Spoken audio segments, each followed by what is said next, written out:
Migrants have gathered at a detention facility in Juarez, asking Mexican authorities for answers about their loved ones who may have died there.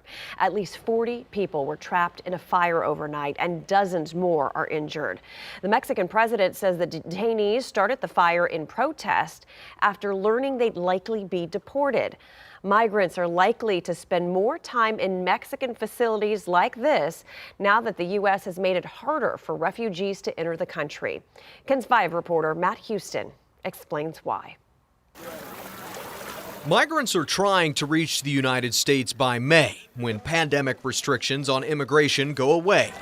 But refugees will actually find it harder then to get into the U.S. legally because of the White House's new limits on asylum seeking. Individuals who are trying to go through the legal process that the Biden administration is foreseeing are going to need to stay in places like Juarez, Matamoros. Immigration lawyer Sarah Ramey says migrants are already stuck in Mexican border towns, which are even less prepared for them than American cities.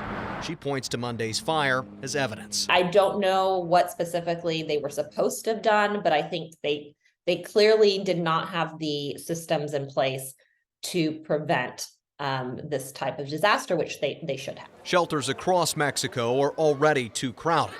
Ramey warns new limits on legal migration into the U.S. may prompt more people to give up and cross the illegal way. It's going to just be a feeding ground for the cartels to prey on them. In practice, our policies are what drive a lot of these problems to be created in the first place.